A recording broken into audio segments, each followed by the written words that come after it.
കർത്താവിൽ വാത്സല്യമുള്ള എന്റെ ബഹുമാന്യ ശ്രോതാക്കൾക്ക് ഒരിക്കൽ കൂടി ക്രിസ്തുയേശുവിന്റെ അതിധന്യമായ നാമത്തിലുള്ള സ്നേഹവന്ദനങ്ങളെ പ്രകാശിപ്പിക്കുന്നു. ഇന്ന് രാത്രിയിൽ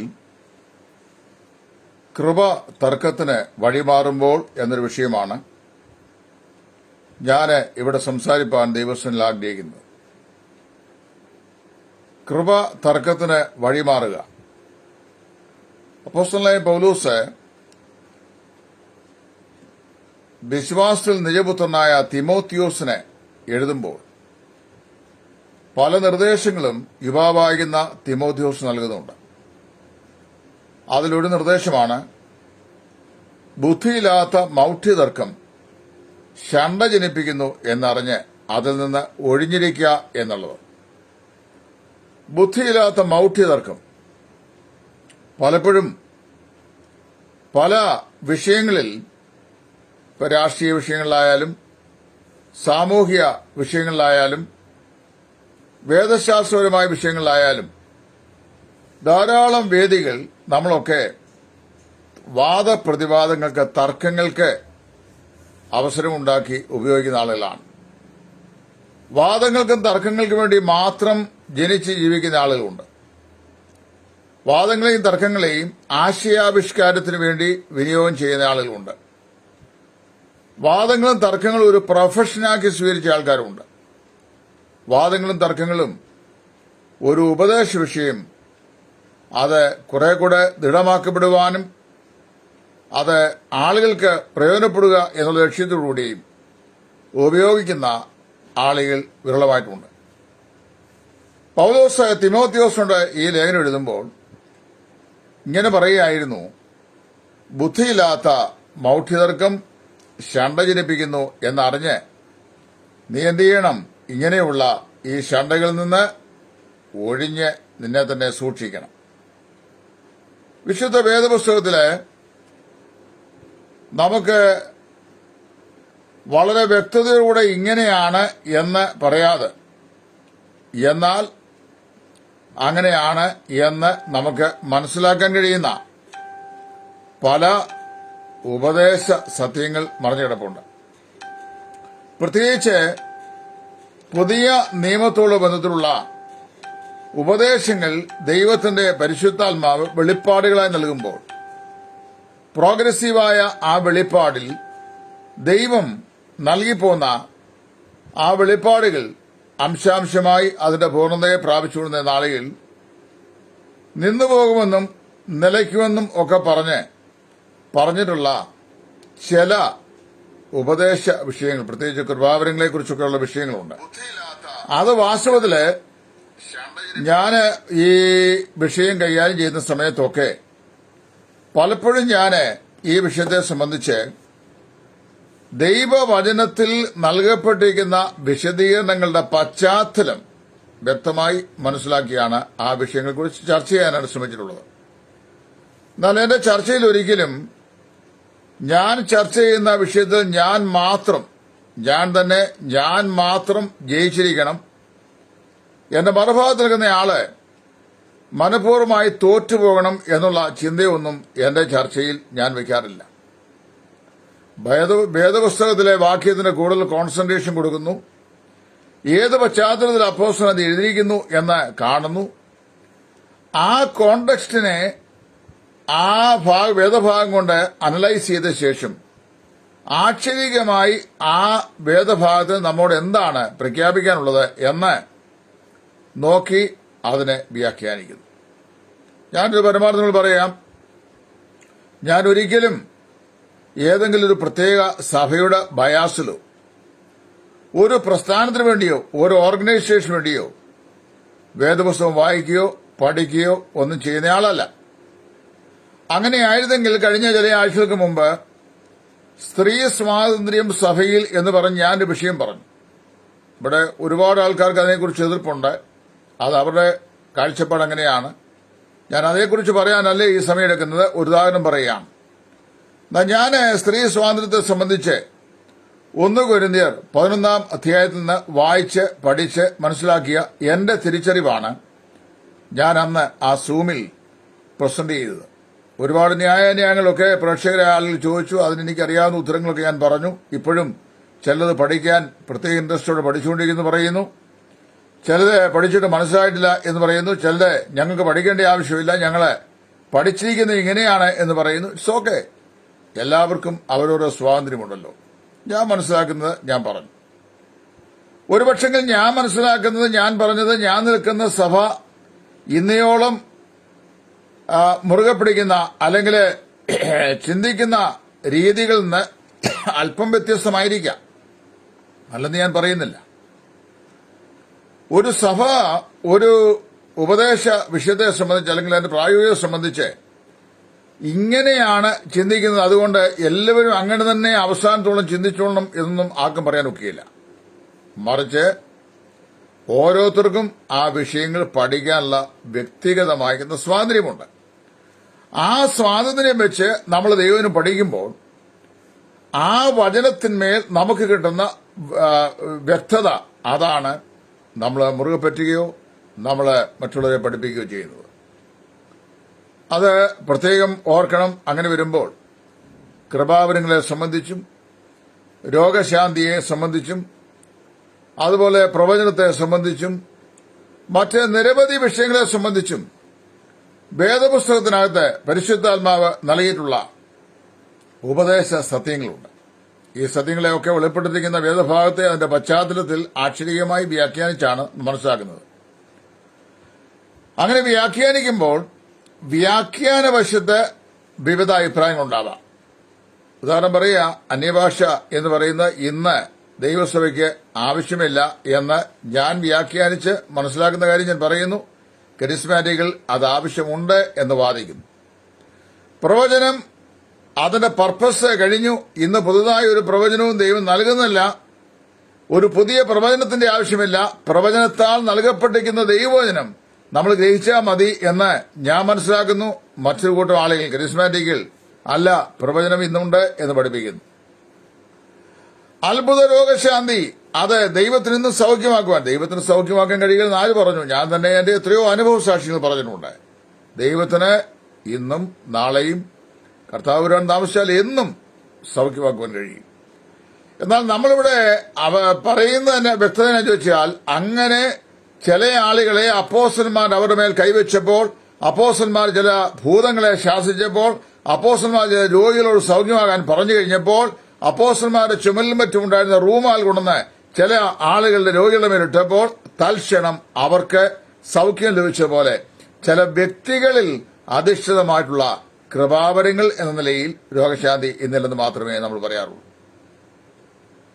അങ്ങനെ ഉണ്ടെങ്കിൽ അഖില ലോകത്തുള്ള മുഴുവൻ കരിസ്മാറ്റിക് വിഭാഗങ്ങളുടെയിലും ഇത് വിശ്വസിക്കുന്ന ധാരാളം ആളുകളുണ്ട്. പക്ഷെ ഇവിടെങ്ങും ആർക്കും ആ നിലയിൽ പ്രാർത്ഥിച്ച് ഒരാൾക്ക് തൽക്ഷണം ഒരു മുടന്തിനെതിരെ നടക്കുകയോ, തൽക്ഷണം ഒരു ഊമൻ വായ തുറന്ന് സംസാരിക്കുകയോ, തൽക്ഷണം ഒരു ചെകിടൻ കേൾക്കുകയോ, ഒരന്തൻ കാണുകയോ ഒന്നും ചെയ്യുന്നില്ല. അത് വളരെ സത്യമായ കാര്യമാണ്. അപ്പോൾ ഇങ്ങനെയുള്ള വിഷയങ്ങളെ സംബന്ധിച്ച് ഈ സോഷ്യൽ മീഡിയ ഗ്രൂപ്പുകൾ വന്നിട്ട് വലിയ തർക്ക വിതർക്കങ്ങൾ കൊണ്ട് ശബ്ദമുഖരിതമാക്കി നമ്മള് ക്രിസ്തീയ സ്നേഹം നഷ്ടപ്പെടുന്നതിന്റെ ആവശ്യമില്ല. എപ്പോഴും തർക്ക വിഷയങ്ങൾ ദൈവസ്നേഹത്തിലായിരിക്കണം. തീർപ്പ് കൽപ്പിക്കാൻ പ്രയാസമുണ്ട് എന്ന് ഏതെങ്കിലും ഒരു കൂട്ടർക്ക് തോന്നുന്ന ഒരു വിഷയത്തെ നമ്മൾ വാദോന്മുഖത്തിനായി വെച്ചാൽ അത് കേൾക്കുന്ന ആളുകൾക്ക് ആ വിഷയം കുറെ കൂടെ പഠിക്കാനുള്ള ഉത്സാഹം വർദ്ധിക്കേണ്ടതിനും കേൾക്കുന്നവർക്ക് കൃപ ലഭിക്കേണ്ടതിനും വളരെ ദൈവ വചനത്തിന്റെ പ്രമാണത്തിന്റെ അകത്ത് നിന്ന് വേണം നമ്മൾ അങ്ങനെയുള്ള വിഷയങ്ങൾ ചർച്ച ചെയ്യാൻ. വാക്കുകളുടെ പെരുപ്പം കൊണ്ട് പ്രയോജനമില്ല. കുറെ വാദോർമ്മങ്ങൾ നിരത്തിക്കൊണ്ട് പ്രയോജനമില്ല. വെല്ലുവിളി കൊണ്ട് പ്രയോജനമില്ല. അത് നമ്മൾ വളരെ ശ്രദ്ധിക്കണം. വെല്ലുവിളിച്ചാൽ എന്നാ പ്രയോജനം? ഇങ്ങോട്ട് വാ, ഞാൻ കാണിച്ചു തരാം എന്നൊക്കെ പറഞ്ഞൊരു വലിയ കാര്യമുണ്ടോ?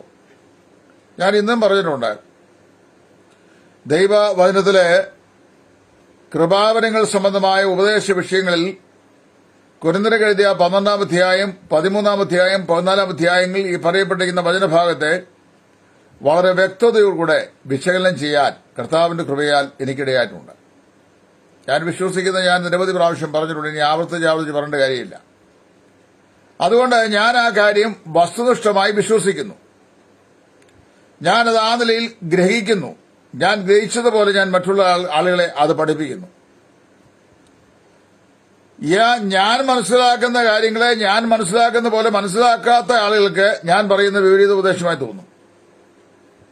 എന്നാൽ ഞാൻ പറയുന്ന കാര്യങ്ങളെ ഞാൻ പറയുന്ന പോലെ മനസ്സിലാക്കുന്ന ആളുകൾക്ക് അത് അങ്ങനെ തോന്നുകയില്ല. ഇത് നമ്മൾ ഏറെ ചിന്തിക്കേണ്ട ഒരു വിഷയമാണ്. കരിസ്മാറ്റിക് മണ്ഡലങ്ങളിലുള്ള ആളുകൾ മാത്രമാണ് ഇന്ന് വാസ്തവത്തിൽ മറ്റുള്ള എല്ലാ വിഷയങ്ങൾക്കുള്ള പ്രാധാന്യതയ്ക്കും അമിതമായ പ്രാധാന്യം നൽകി ഇങ്ങനെയുള്ള വിഷയങ്ങളെ ചർച്ചയ്ക്ക് വയ്ക്കുകയും പിന്നീട് വാദ കോലാഹലങ്ങൾക്ക് വഴിയൊരുക്കുകയും ചെയ്യുന്നത്. ഇപ്പൊ ചില ഗ്രൂപ്പുകളും ചില വ്യക്തികളും ഈ വിഷയത്തെ അങ്ങോട്ടും ഇങ്ങോട്ടും ഒക്കെ ചർച്ച ചെയ്യാറുണ്ട്.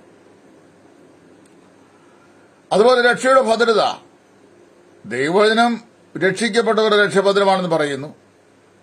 എന്നാൽ അങ്ങനെയല്ല എന്ന് ചിന്തിക്കുകയും പഠിപ്പിക്കുകയും ചെയ്യുന്ന ആളുകളുണ്ട്. ദൈവവചനം എന്ത് പഠിപ്പിക്കുന്നുള്ളതാണ് എന്നെ സംബന്ധിച്ച് പ്രധാനപ്പെട്ട വിഷയം, അല്ല ഒരു സഭ എന്ത് പറയുന്നു എന്നുള്ളതല്ല. ഒരു സഭ എന്ത് പറയുന്നു എന്നുള്ളതിന് ദൈവവചനത്തെക്കാൾ കൂടുതൽ പ്രാധാന്യം നൽകിയാൽ വചനത്തിനല്ല സഭയ്ക്കാണ് പ്രാധാന്യത എന്ന് വരും. എന്നാൽ ഇവിടെ നമ്മൾ ചെയ്യേണ്ടത് വചനം എന്ത് പറയുന്നു അത് നമ്മൾ ശ്രദ്ധിക്കുക. പക്ഷെ അപ്പോഴും നമ്മൾ ഒരു കാര്യം ചെയ്യേണ്ടത്, രക്ഷിക്കപ്പെട്ട എല്ലാ ആളുകളും, ആ രക്ഷിക്കപ്പെട്ട ആൾ പറയുമ്പോൾ അവര് ഇന്ന സഭയെന്നില്ലല്ലോ. ഈ സഭയിൽ നിന്ന് കാണുന്ന 600,000 ഭൂമിയിലെ സഭകളെല്ലാം ഒരു സഭാ ഉപദേശത്തിന്റെ വൈവിധ്യങ്ങളായ വശങ്ങളിൽ നിന്ന് വ്യത്യസ്തങ്ങളായ ചിന്തകൾ കൊണ്ട് കൂടി വരുന്ന കൊടികളാണ്. അതുകൊണ്ടാണ് ഈ വൈവിധ്യം ഉണ്ടാകുന്നത്. പക്ഷെ അങ്ങനെ ആയിരിക്കുമ്പോൾ തന്നെ വീണ്ടും ജന്മം പ്രാപിച്ച് രക്ഷിക്കപ്പെട്ട എല്ലാ ദൈവമക്കളും കർത്താവായ യേശുക്രിസ്തുവിന്റെ ശരീരമായ സാർവത്രിക സഭയുടെ അംഗങ്ങളാണ്. ഇതിനകത്തുനിന്ന് യുദ്ധം ചെയ്യുമ്പോൾ നമ്മൾ മനസ്സിലാക്കേണ്ട വിഷയം, നമ്മുടെ ശരീരത്തിലെ ഓരോ അവയവങ്ങളും അന്യോന്യം ഫൈറ്റ് ചെയ്യാൻ ചിന്തിച്ചേ. കൈയ്യ്, കാല്, കൈയ്യ്, കണ്ണ്, ചെവിയെ, ഇങ്ങനെ ഓരോ അവയവങ്ങളും നിരന്തരമായി ഫൈറ്റ് ചെയ്യുക. ഒരു സ്വസ്ഥത ഈ ശരീരത്തിന് ഉണ്ടാവുകയില്ല. അതുകൊണ്ട് ഇവിടെ നമ്മൾ മനസ്സിലാക്കേണ്ട വിഷയം, നമ്മൾ ഫൈറ്റ് ചെയ്താൽ ഈ ഫൈറ്റിങ്ങിൽ അവരവർക്കുള്ള ആർജവത്വം രണ്ടു കൂട്ടർക്കും കുറെ പറയാൻ കഴിയും. മുൻകാലങ്ങളിലെ സംവാദങ്ങളിൽ കൂടി ഞാൻ അതാ മനസ്സിലാക്കിയിട്ടുള്ളത്. ഇപ്പോ ഞാന് ഒരു സംവാദവും നടത്തിയ ശേഷം ആ സംവാദത്തിൽ ഞാൻ ജയിച്ചു എന്ന് ഞാൻ ജയം പ്രഖ്യാപിക്കാൻ പോവുകയോ ഞാനാണ് പറഞ്ഞതിനായിരുന്നു മുൻതൂക്കം എന്ന് സമർത്ഥിക്കാൻ പോവുകയോ ഒന്നും ഞാൻ ചെയ്തിട്ടില്ല. നിങ്ങളത് സാക്ഷി, ഞാൻ ചെയ്തിട്ടില്ല. കാരണം ചോദിച്ചാല് ഒരു വിവാദ വിഷയത്തെക്കുറിച്ച് അല്ലെങ്കിൽ തീർപ്പ് കൽപ്പിക്കാൻ കഴിയാതെ പോയ ഒരു വിഷയത്തെ സംബന്ധിച്ച് രണ്ട് വ്യത്യസ്ത ചിന്താഗതിക്കാരായ ആളുകൾ ഒരു ടേബിളിന്റെ അപ്പുറവും ഇപ്പുറവും ഇരുന്ന് ആ വിഷയത്തെക്കുറിച്ച് ബൗദ്ധികമായി ചർച്ച ചെയ്യുമ്പോൾ ആ ചർച്ചയുടെ മികവ്, അതിന്റെ പ്രയോജനം അല്ലെങ്കിൽ അതിന്റെ അനുഗ്രഹം അത് എന്തായിരുന്നു എന്ന് അഭിപ്രായ പ്രകടനങ്ങൾ ചെയ്യേണ്ടത് ചർച്ചയിൽ ഏർപ്പെടുന്നവരല്ല, ചർച്ച കേൾക്കുന്ന ആളുകളാണ്. ചർച്ച കേൾക്കുന്ന ആളായിരിക്കണം ഈ ചർച്ച എങ്ങനെ ഉണ്ടായിരുന്നു എന്ന് പറയേണ്ടത്. അല്ല ചർച്ച ചെയ്യുന്നവർ തന്നെ പറയല്ല. ഒരു അധ്യാപകൻ വിദ്യാർത്ഥികളെ പഠിപ്പിക്കുന്നു എന്ന് കരുതുക, അദ്ദേഹം ഒരു നല്ല മികവുറ്റ അധ്യാപകനാണ്. ആ അധ്യാപകൻ തന്നെ പറയുക, ഞാൻ എത്രയോ മികവുള്ള കഴിവുള്ള ഒരു അധ്യാപകനാണ്, ഞാൻ ഏറ്റവും നന്നായി നിങ്ങളെ പഠിപ്പിച്ചുകൊണ്ടിരിക്കുന്നു, ഞാൻ മാത്രമാണ് നിങ്ങളെ അങ്ങനെ പഠിപ്പിക്കുന്നത്, എന്റെ ക്ലാസുകൾ അത് 100% നിങ്ങൾക്ക് സ്വീകരിക്കാവുന്നതാണ്, മറ്റ് അധ്യാപകരുടെ ഒന്നും ക്ലാസുകൾ അത്രയും കൊള്ളുകയില്ല എന്നൊക്കെ പറഞ്ഞ് ചിന്തിക്കുക. അങ്ങനെ അധ്യാപകൻ പറയുകയില്ല. എന്നാൽ നമ്മളെ പഠിപ്പിക്കുന്ന അധ്യാപകരുടെ അധ്യയന മികവ് പഠിക്കുന്ന വിദ്യാർത്ഥികൾക്കറിയാം. എന്നെ 10ാം ക്ലാസ്സിലെ 9ലും 10ലും കണക്ക് പഠിപ്പിച്ച സാറുണ്ടായിരുന്നു, ഹസൻ സാർ. ഇപ്പൊ അദ്ദേഹം ജീവിച്ചിരിപ്പണോ എനിക്കറിയാൻ വയ്യ. പത്തനംതിട്ടക്കാരനായിരുന്നു. അതേസമയത്ത് കണക്കിന് ഞങ്ങൾക്ക് 8ാം ക്ലാസ്സിൽ ക്ലാസ് എടുക്കാൻ വന്ന വേറൊരു സാറുമുണ്ട്. ഈ രണ്ട് സാറുമാർ തമ്മിൽ വ്യത്യാസമുണ്ട്. ഒരു സാർ പഠിപ്പിച്ചാൽ ഞങ്ങൾക്ക് ഒരക്ഷരവും മനസ്സിലാക്കുകയില്ല. കാരണം അറിയാമോ, അദ്ദേഹം ക്ലാസ്സിൽ വരുമ്പോഴേ അങ്ങ് അടി തുടങ്ങും. ഒരു ഡിക്റ്റേഷൻ അങ്ങോട്ട് ഇടും ബോർഡിലോട്ട്. എന്നിട്ട് വന്നാണ് ES തോമസ് വാടാ ഇവിടെ.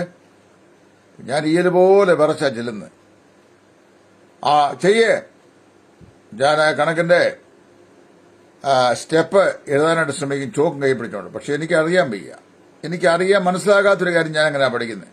60 വിദ്യാർത്ഥികളുടെ ക്ലാസ്സിൽ, അന്നത്തെ ഗവൺമെന്റ് സ്കൂളാണ്, ഏറ്റവും ഫ്രണ്ടിലിരിക്കുന്ന ആൾക്കാർ കുറെ പേര് ഹൈ IQ ഉള്ളവരൊക്കെ മനസ്സിലാക്കും. അന്ന് ഞാൻ നീളമുള്ള ആളായതുകൊണ്ട് പുറകിലായിരിപ്പ്. അപ്പോ എഴുതാ ഇല്ല, ഞാൻ ചോക്കൊണ്ടിരിക്കുമ്പോൾ പടൂ എന്നൊരടിയാണ്. പിന്നെ ചെയ്യടാ, പിന്നെയും പടൂ എന്നൊരടി. പിന്നെ ഇതുകൊണ്ട് എന്ത് ചെയ്തു, ഇവിടെ പിന്നെ അടി. അപ്പൊ ആദ്യം തുടങ്ങുമ്പോൾ തന്നെ ഈ അടി വരുമ്പോൾ കണക്ക് അറിയാൻ വയ്യ എന്നുള്ള പ്രശ്നവും, ഇനി അല്പമെങ്കിലും അത് ചെയ്യാൻ ത്രാണിയുണ്ടെങ്കിൽ അത് ചെയ്യാൻ കഴിയാത്ത നിലയിൽ ഉള്ളതും കൂടെ ഇല്ലാതായി പോവുകയും ചെയ്യുന്നതിലുള്ള അടിയുടെ ഭയം. എന്നാൽ ഹസൻ സാർ ഒരിക്കലും തല്ലുകയില്ല. ഹസൻ സാറിന്റെ അറ്റൻഡൻസ് രജിസ്റ്റർ ഇല്ല, അദ്ദേഹത്തിന്റെ കയ്യില് ടെക്സ്റ്റ് ബുക്ക് ഇല്ല, അദ്ദേഹത്തിന്റെ കയ്യില് വടിയില്ല. അദ്ദേഹത്തിന്റെ ഇതൊന്നും വെറുതെ ഇങ്ങ് വരിക ക്ലാസ്സില്.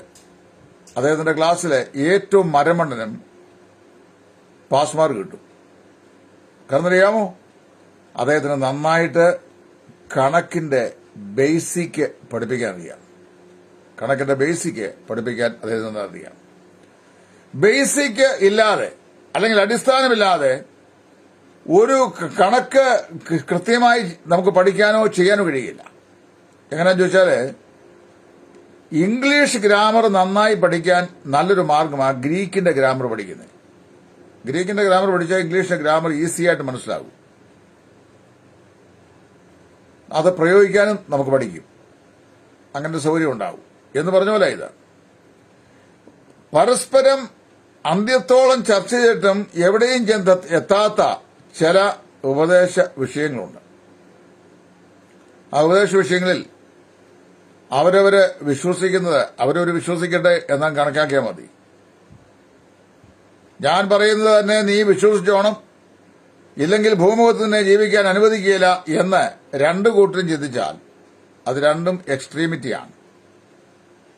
എനിക്ക് ഒരുപാട് പെന്തക്കോസ്ത് സ്നേഹിതന്മാരുണ്ട്, സഹോദരന്മാരുണ്ട്. അവർക്ക് എന്നോട് ഇഷ്ടമാണ്, എനിക്ക് അവരോട് ഇഷ്ടമാണ്. ഞാൻ അവരുടെ ചർച്ചിന്റെ മെമ്പറായിട്ടല്ല.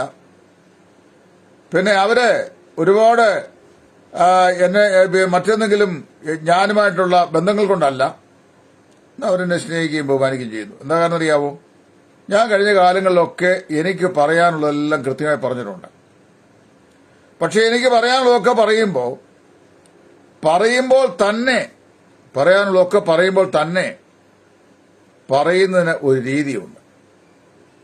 ഒരിക്കലൊരു മഹാരാജാവ്, രാജ്യത്തെ രാജാവ്, ആ രാജാവ് ഒരു സ്വപ്നം കണ്ടു. ആ സ്വപ്നം കണ്ട ശേഷം അദ്ദേഹം ആകെപ്പാടെ വ്യാകുലനായി. ദാനിയേൽ പ്രവചനത്തിലെ രാജാവല്ല, വേറൊരു രാജാവാണ്. അദ്ദേഹം തന്റെ കൊട്ടാരത്തിലേക്ക് 2 ജ്ഞാനികളെ വിളിച്ചിട്ട് അവരോട് ചോദിച്ചു, ഞാൻ കണ്ട ഈ സ്വപ്നം എന്താണെന്ന് നിങ്ങൾക്കൊന്ന് പറയാമോ എന്ന് ചോദിച്ചപ്പം ഒരാൾ പറഞ്ഞു, രാജാവിന്റെ ആയുസ് ഇവിടെ അവസാനിക്കാൻ പോകാം, രാജാവ് മരിച്ചു പോകും എന്നാണ് ആ സ്വപ്നം കണ്ടതിന്റെ അർത്ഥം എന്ന് പറഞ്ഞു. അപ്പൊ രാജാവ് കണ്ട സ്വപ്നത്തിന്റെ അർത്ഥം രാജാവ് മരിച്ചു പോകുന്ന.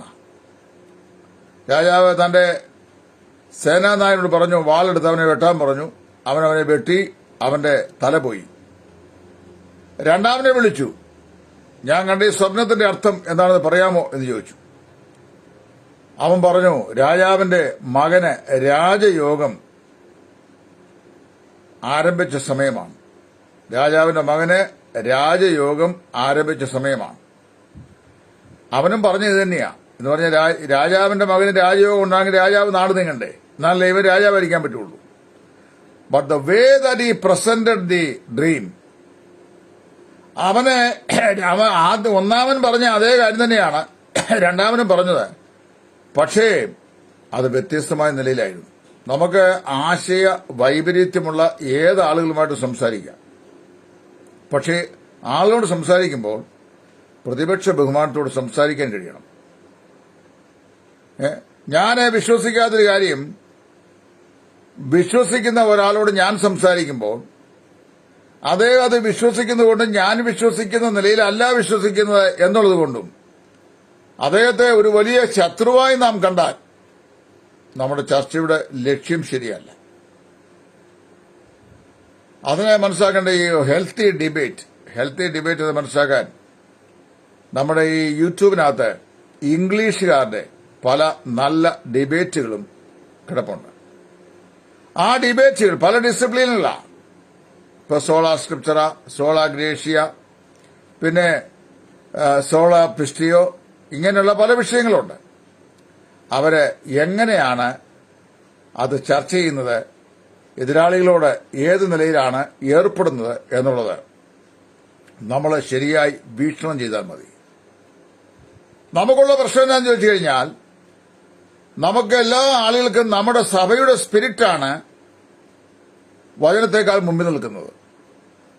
നമ്മുടെ ആൾക്ക് ഇപ്പൊ ഞാൻ നിൽക്കുന്ന സമൂഹം ബ്രദറൻ സ്പിരിറ്റ്, ഓപ്പോസിറ്റ് സമൂഹം പെന്തക്കോസ്റ്റ് സ്പിരിറ്റ്. നമ്മുടെ സ്പിരിറ്റ് നമ്മുടെ മുമ്പിൽ നിൽക്കുക. വേദപുസ്തകത്തിനകത്ത് നമുക്ക് ലഭിച്ച കാഴ്ചപ്പാടുകൾ പ്രകാരം നമ്മളൊക്കെ ദൈവത്തെ ആരാധിക്കാൻ ഓരോരോ ചെറിയ സെക്റ്റുകളായി ഭൂമിയിൽ നിലനിൽക്കുന്നത് മാത്രമേ ഉള്ളൂ. നമ്മളെല്ലാവരും ആത്യന്തികമായി കർത്താവിന്റെ ശരീരമായ മണവാട്ടിയായ സഭയുടെ അംഗമാണ്. കർത്താവിന്റെ മണവാട്ടിയായ സഭയുടെ അംഗമാണ്. രക്ഷിക്കപ്പെട്ടവരുടെ കാര്യം ഞാൻ പറയുന്നത് മറ്റാരുടെ കാര്യമല്ല. രക്ഷിക്കപ്പെട്ടവർ അവർ കർത്താവിന്റെ മണവാട്ടിയായ സഭയുടെ അംഗമാണ്. അങ്ങനെയുള്ള ഈ സഭാംഗങ്ങളായ വിശ്വാസികൾ അവർ സ്നേഹത്തിൽ എന്ത് ചെയ്യണം? വിഷയങ്ങളെ ചർച്ച ചെയ്യണം. സ്നേഹത്തിൽ ചർച്ച ചെയ്ത് സന്തോഷമായി സമാധാനമായി ആ വിഷയങ്ങൾക്ക് ഒരു കൺക്ലൂഷൻ ഉണ്ടാവണം. ഇപ്പൊ രക്ഷ നഷ്ടപ്പെടുമോ നഷ്ടപ്പെടത്തില്ലയോ? എത്രയോ സ്നേഹത്തോട് നമുക്ക് ആ വിഷയം ചർച്ച ചെയ്യാം. അന്യഭാഷയുണ്ടോ ഇല്ലയോ? എത്രയോ സ്നേഹത്തോട് നമുക്ക് ചർച്ച ചെയ്യാം. പ്രവചനവരം ഇന്നുണ്ടോ ഇല്ലയോ? എത്രയോ സ്നേഹത്തോടും വാത്സല്യത്തോടും നമുക്ക് ചർച്ച ചെയ്യാൻ സാധിക്കും. പക്ഷേ when we lose the Christian spirit, everything is collapsed. ക്രിസ്തീയമായിരുന്ന നമ്മുടെ ആത്മാവ്, ക്രിസ്തീയമായി നമ്മുടെ മനോഭാവം അത് അട്ടിമറിക്കപ്പെട്ട് കഴിയുമ്പോൾ, ചർച്ചയെ അട്ടിമറിക്കപ്പെട്ട് കഴിയും. അത് ചർച്ചയിൽ നിന്ന് ശത്രുതയിലേക്ക് വഴിമാറുകയും ചെയ്യും. അങ്ങനെയുള്ള ചർച്ചകൾ കൃപയെ നഷ്ടപ്പെടുന്ന ചർച്ചകളാണ്. നമ്മൾ ഏത് വിഷയവും ചർച്ച ചെയ്യുമ്പോൾ കൃപയിലാണ് ചർച്ച ചെയ്യേണ്ടത്. വളരെ ഗുരുതരമായൊരു വിഷയം ഈ യെരുശലേമിലെ സഭ ആ ആദ്യ നാളുകളിൽ ഡിസ്കസ് ചെയ്തതായിട്ട് പ്രവർത്തികളുടെ പുസ്തകം 15-ാം അധ്യായത്തിൽ വായിക്കുന്നുണ്ട്. ആ വിഷയം എന്താണെന്ന് അവിടെ നിങ്ങൾക്ക് വായിച്ചറിയാം.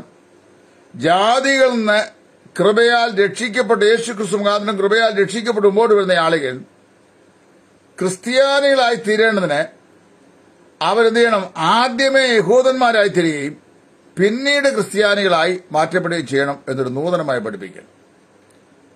ജുഡായിസം എന്നതിനെ പറയും. യഹൂദ മതവാദം. എന്തായി ജുഡായിസം?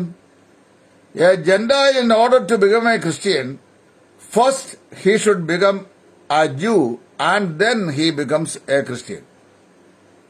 വളരെ വിചിത്രമായ ഡോക്ടറാണ്. അതിനെന്താ ചെയ്യേണ്ടേ? മോശയുടെ ന്യായപ്രമാണ പ്രകാരം പരിച്ഛേദന ഏൽക്കണം. പരിച്ഛേദനയേറ്റ് അവൻ എന്ത് ചെയ്യണം? ഒരു പ്രോസലൈറ്റ് ആകണം. അതായത് യഹൂദ മതാനുസാരിയാകണം. യഹൂദ മതാനുസാരിയായ ശേഷം അവൻ ക്രിസ്ത്യാനിയാകണം. ഇതാ യെരുശലേം കൌൺസിലിലെ ചർച്ചയ്ക്ക് വന്ന വിഷയം. വല്ലാത്ത പൊല്ലാപ്പുള്ളൊരു ഉപദേശമായിരുന്നത്. ആ അപ്പോസ്തലിക കാലത്ത് ക്രൈസ്തവ സഭകൾ യഹൂദ പശ്ചാത്തലത്തിൽ രക്ഷിക്കപ്പെട്ടു പോയിട്ടുള്ള ചില വിശ്വാസികൾ ചുറ്റി സഞ്ചരിച്ച് സഭകൾ തോറും സഞ്ചരിച്ച് വിശ്വാസികളെ തെറ്റിദ്ധരിപ്പിച്ച് ജൂഡായിസം പഠിപ്പിച്ചു. ആ കോൺഫ്ലിക്റ്റാണ് യെരുശലേം കൌൺസിലിൽ ചർച്ചയ്ക്ക് വിധേയപ്പെട്ടത്. ആ കൌൺസിലിന്റെ അധ്യക്ഷൻ യാക്കോബായിരുന്നു. അവിടുത്തെ മുഖ്യമായ പ്രസന്റേഷൻ നടത്തിയത് പത്രോസായിരുന്നു. പത്രോസ് സുദീർഘമായി ദൈവത്തിന്റെ പരിശുദ്ധാത്മാവ് തന്നോടുകൂടെ ഇരുന്ന് ജാതികൾക്കും രക്ഷ എപ്രകാരം ഒരുക്കിയിരിക്കുന്നുള്ള വിഷയം വ്യക്തമായി പത്രോസ് അവിടെ സംസാരിച്ചു. ഒരു നീണ്ട പ്രസംഗം അപ്പോസ്തല പ്രവൃത്തികളുടെ പുസ്തകം അതിന്റെ 15-ാം അധ്യായത്തിൽ പത്രോസ് പറഞ്ഞു. അങ്ങനെ പത്രോസ് ഈ പ്രസംഗം ചെയ്ത് അത് പര്യവസാനിച്ചു കഴിഞ്ഞപ്പോൾ അതിന്റെ 14-ാം വാക്യത്തിൽ മുതൽ വായിക്കുന്ന വാക്കുകളാണ് പത്രോസ് ഈ കാര്യത്തിൽ പറയുന്നത്. അങ്ങനെ വന്ന് വായിക്കുമ്പോൾ ഈ സെഷൻസ്, അതായത് യെരുശലേമിലെ കൗൺസിൽ സെഷന്റെ അധ്യക്ഷനായിരുന്ന യാക്കോബ് ഇതിന് ഒരു കൺക്ലൂഷൻ പറഞ്ഞു. ആ കൺക്ലൂഷൻ പറഞ്ഞിങ്ങനെയാണ്.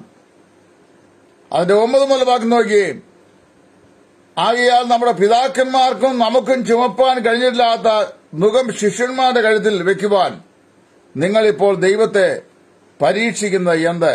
കർത്താവായ യേശുവിന്റെ കൃപയാൽ രക്ഷ പ്രാപിക്കുമെന്ന് നാം വിശ്വസിക്കുന്ന പോലെ അവരും വിശ്വസിക്കുന്നു എന്നാണ് പത്രോസ് പറഞ്ഞത്. അങ്ങനെ പത്രോസ് പറഞ്ഞു കഴിഞ്ഞപ്പോൾ ഈ യെരുശലേം കൗൺസിലിന്റെ അധ്യക്ഷനായിരുന്ന യാക്കോബ് ആ പ്രസംഗം കൺക്ലൂഡ് ചെയ്യുമ്പോൾ അദ്ദേഹം വളരെ വ്യക്തമായി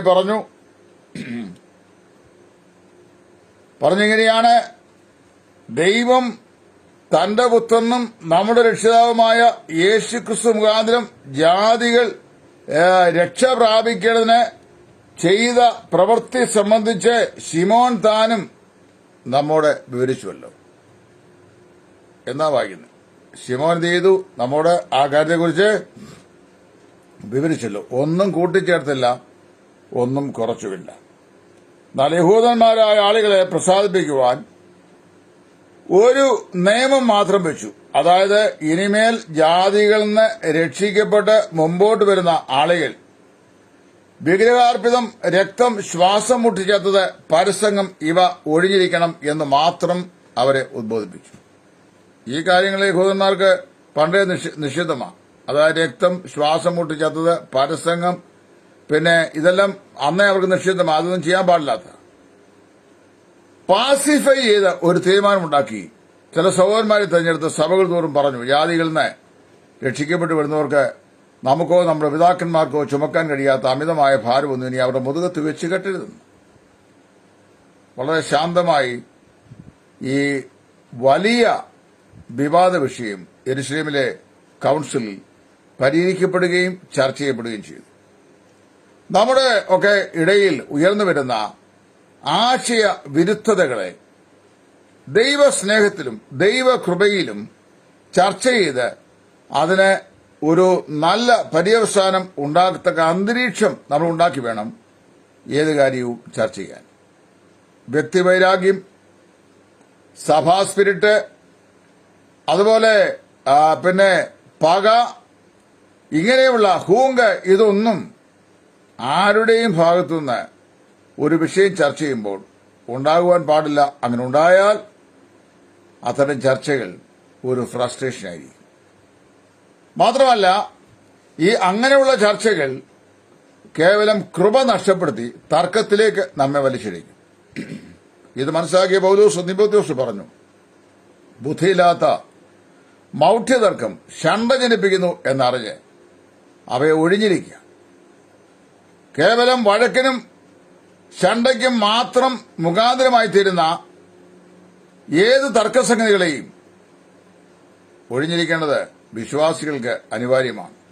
അല്ല, ഒരു വിഷയം ചർച്ച ചെയ്യുന്നത് അതേക്കുറിച്ച് കൂടുതൽ പഠിക്കാനും കൂടുതൽ മനസ്സിലാക്കാനും വേണ്ടിയാകുന്നു എങ്കിൽ അങ്ങനെയുള്ള ചർച്ചകൾ വളരെ നല്ലതാണ്.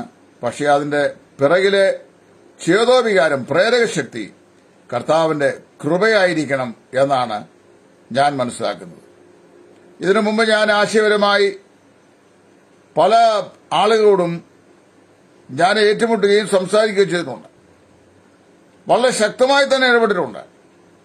പക്ഷെ അവരോടൊന്നും ദൈവകൃപയാൽ പിണങ്ങാൻ അവസരമുണ്ടായിട്ടില്ല. കാരണം എന്ന് വെച്ച് കഴിഞ്ഞാൽ ഞാൻ എന്റെ വിഷയം ചർച്ച ചെയ്ത ശേഷവും എന്റെ ഒപ്പണന്റ് എതിരാളിക്ക് അദ്ദേഹം വിശ്വസിക്കുന്ന പോലെ വിശ്വസിക്കുവാനും അദ്ദേഹം ചിന്തിക്കുന്ന പോലെ ചിന്തിക്കുവാനുള്ള അദ്ദേഹത്തിന്റെ സ്വാതന്ത്ര്യത്തെ ഞാൻ ഒരിക്കലും ചോദ്യം ചെയ്തിട്ടില്ല. പക്ഷേ അദ്ദേഹത്തിന്റെ മുമ്പാകെ ഞാൻ വിശ്വസിക്കുന്ന സത്യം വിചിന്തനത്തിനായി ഞാൻ അവതരിപ്പിക്കുക മാത്രമാണ് ചെയ്യുന്നത്.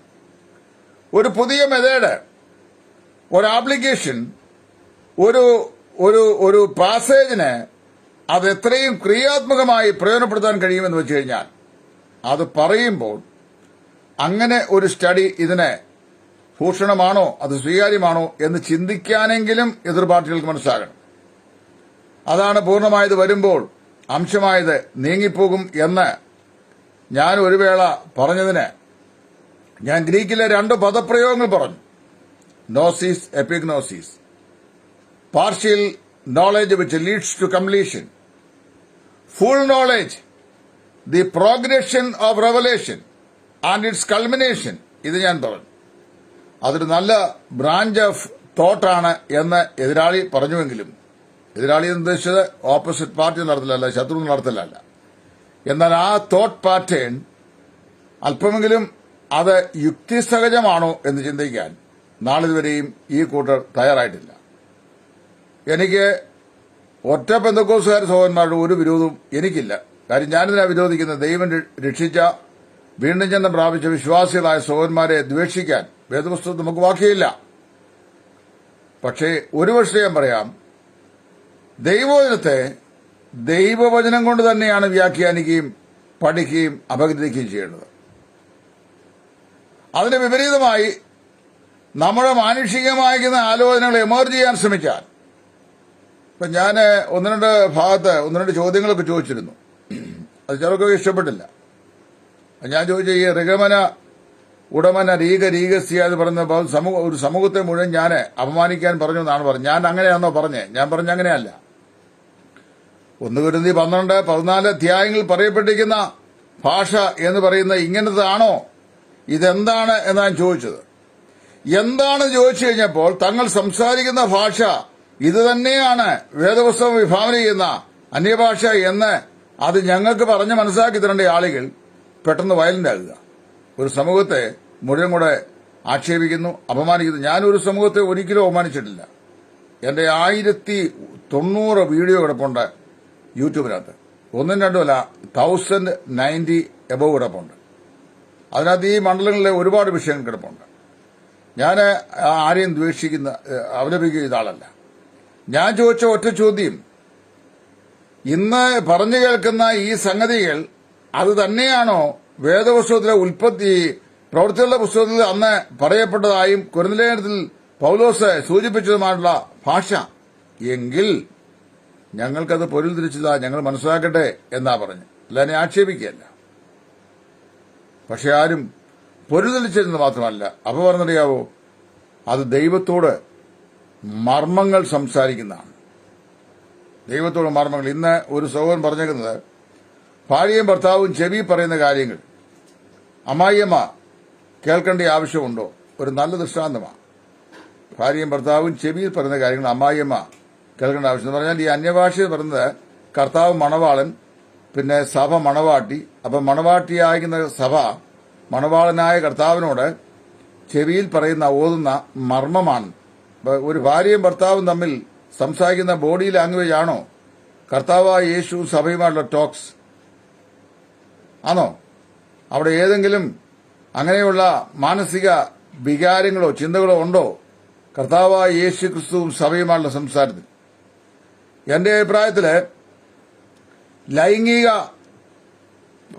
ഈ താല്പര്യങ്ങൾ ഉള്ളതുപോലെ പറയുന്നതോ അല്ലെങ്കിൽ സെക്ഷൽ വികാരങ്ങളെ ഉണർത്തുന്നതോ അതിനെ ഓർമ്മപ്പെടുത്തുന്ന നിലയിലുള്ളതായിട്ടുള്ള പാട്ടുകൾ പോലും തെറ്റാന്ന് ഞാൻ വിശ്വസിക്കുന്നു.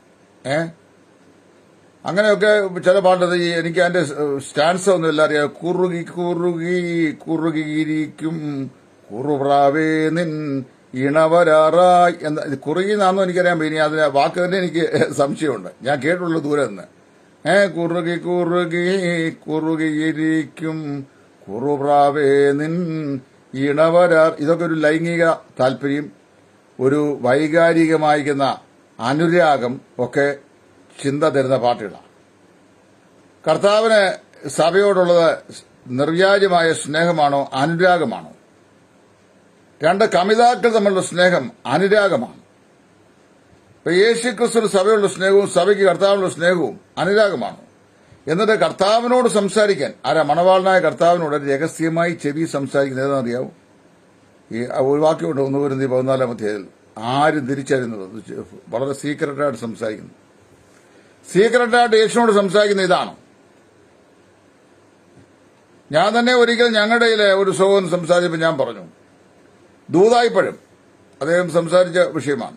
ഒരുപാട് സ്ഥലം സംസാരിച്ചിട്ടുണ്ട്, പേരൊന്നും പറയാൻ ഞാൻ ആഗ്രഹിക്കുന്നില്ല. രൂപേൻ വയലിൽ വെച്ച് പിറക്കിയെടുത്ത ദൂതായിപ്പഴത്തിലൊന്ന് എനിക്ക് തരണമേ എന്ന് റാഹേല് ലേയായോട് പറഞ്ഞു. നിന്റെ മകൻ രൂപേൻ വയലിൽ നിന്ന് കൊണ്ടുവന്ന ദൂതായിപ്പഴം ഇരിക്കുന്നത്. അപ്പൊ അവൾ ചോദിച്ചു, കഴിഞ്ഞ രാത്രി നീ എന്റെ ഭർത്താവിനെ എടുത്തു പോരാ, ഇനി എന്റെ മകൻ കൊണ്ടുവന്ന ദൂതായിപ്പഴം കൂടെ നിനക്ക് വേണോ? അപ്പൊ അവൾ കെഞ്ചി, ഒരെണ്ണം തരണേന്ന്. എന്താ ഈ ദൂതായിപ്പഴം? അപ്പം ഈ വ്യാഖ്യാതാവ് പറഞ്ഞത്, she was not satisfied with Jacob, she wanted the mandrake. അതായത് ഭർത്താവായിട്ട് യാക്കോബിനെ കിട്ടിയതുകൊണ്ട് അവൾ സംതൃപ്തിയായില്ല, അവൾക്ക് ദൂതായിപ്പഴം തന്നെ വേണം. എന്നിട്ട് പറയോ, ദ മാൻഡ്രേക്ക് ദ ക്രൈസ്റ്റ്, ക്രിസ്തു എന്ന ദൂതായിപ്പഴം. ദൂതായിപ്പഴം യേശു ക്രിസ്തുവിനെയാണ് കാണിക്കുന്നത്. ദൂതായിപ്പഴത്തെക്കുറിച്ച് ഞാനിവിടെ ഈ സർവ്വവിജ്ഞാന കോശം പരിശോധിച്ചപ്പോൾ അതിനകത്ത് കിട്ടിയ സംഗതി, ഡോക്ടർ മാത്യു ഡിഹാൻ അദ്ദേഹത്തിന്റെ ഈ മരുഭൂമിയിലെ ദേവദാരു എന്ന് പറയുന്ന പുസ്തകത്തിനകത്തും അതുപോലെ ഈ സർവ്വവിജ്ഞാന കോശവും അതിന് നൽകുന്ന വിഷയം, ഈ പലസ്തീനിലെ വയൽ വരമ്പുകൾ, കൊയ്ത്തു വയൽ വരമ്പുകളിൽ നമ്മുടെ ഈ പണ്ട് നമ്മുടെ കാട്ടില് ഈ ആടിനെ വെട്ടിക്കൊടുക്കുന്ന കാട്ടുകലതി പോലെ പടർന്നു കിടക്കുന്ന ഒരു വള്ളിച്ചെടിയാണ് ഈ ദൂതായി എന്ന് പറയുന്നത്, മാൻഡ്രേക്ക് എന്ന് പറയുന്നത്. അതിലൊരു പഴമുണ്ടാകും, മഞ്ഞ നിറമാണ് അതിന്റെ പൂവിന്. പൂവ് വിടരുന്ന സമയത്ത് അതിന് പ്രത്യേകമായ ഒരു വശ്യ സുഗന്ധമുണ്ട്. നമ്മുടെ നാട്ടിലെ ഈ ഏഴിലം പാല പൂക്കുന്ന സമയത്ത് അന്തരീക്ഷം മുഴുവൻ സ്പ്രേ ചെയ്തുകൊണ്ടിരിക്കും, നല്ല സ്മെല്ല. അപ്പൊ ഈ സ്മെല്ല് യക്ഷിക്ക് വലിയ ഇഷ്ടമാണെന്നാണ് ഇവിടുത്തെ യക്ഷി കഥക്കാർ പറയുന്നത്. ഇപ്പൊ 1-2 ദിവസമേ കാണുള്ളൂ, പക്ഷേ ആ ദേശം മുഴുവൻ നല്ല സുന്ദരമാക്കുന്ന സ്മെല്ലാണ്. അറേബ്യൻ മരുഭൂമി മരുനാടുകളിൽ ഉണ്ടാക്കിയിട്ടുള്ള ഈ ബോഡി സ്പ്രേ ഒക്കെ വെല്ലുന്ന സ്മെല്ല ഈ ഏഴംപാലയുടെ പൂവിന്. അതുപോലെ ഈ ദൂതായി എന്ന് പറയുന്ന ഈ ചെടി അത് പൂത്തു കഴിയുമ്പം ഒരു നല്ല വശ്യ സുഗന്ധനുണ്ട്.